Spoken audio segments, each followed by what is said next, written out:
আসসালামু আলাইকুম। তো যেভাবে প্ল্যান করছিলাম এই ২ টা যে এখানে সেটআপ ছিল, এখানে আরেকটা সেটআপ ছিল যেটা ইনভ্যালিড হয়ে গেছে। এখন এই যে জোনটা আছে এটা ব্রেক করে চলে গেছে। সো পসিবিলিটি আছে ৩ ধরনের। তো সেই পসিবিলিটি গুলো একটু শেয়ার করতেছি। এখানে ৩০ মিনিটের টাইম ফ্রেমে গেলে এখানে একটা চ্যানেলের ভিতরে চলতেছে। সেই ক্ষেত্রে এখানে চান্স আছে ২ টা। ফার্স্ট চান্স হচ্ছে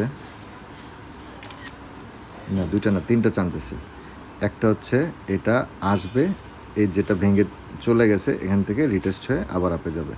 এগুলো একটা সুযোগ, এগুলো একটা অপশন। সেকেন্ড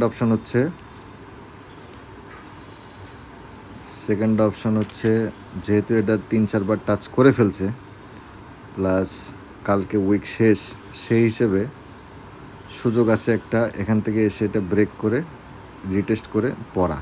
সেই ক্ষেত্রে যে লেভেলটা ভেঙে উঠছে এই লেভেলটাই তখন রেজিস্ট্যান্স হয়ে যাবে। এটা গেল ২ নম্বর অপশন। ৩ নম্বর অপশন হচ্ছে এখানে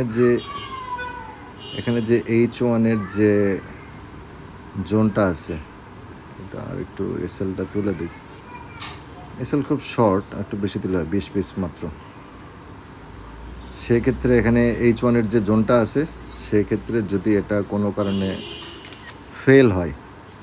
ফেল হইতে হলে এটা একটা রিটেস্ট আসলে ভালো। রিটেস্ট না হলে ডিরেক্ট ফেল করলেও এখান থেকে বাই হয়ে আবার উঠে যাবে। আর যদি এটা আসে তাহলে নিচের দিকে যাওয়ার চান্স আছে। একটা হচ্ছে এইভাবে একটা আপে যেতে পারে, আরেকটা হচ্ছে ওখানে ডাউন এসে এখানে ডাউনে যেতে পারে। এরকম ৩টা অপশন আছে বর্তমানে। যেহেতু ইভিনিংয়ে নিউজ আছে, সো তার আগ পর্যন্ত বর্তমানে এই মুহূর্তে সেল সেটআপ আছে। তবে H1 এর উপর বেস করে নেওয়া তো এটা মিনিমাম এক্সপেক্টিং যে এই বক্স পর্যন্ত আসা উচিত। দেখা যাক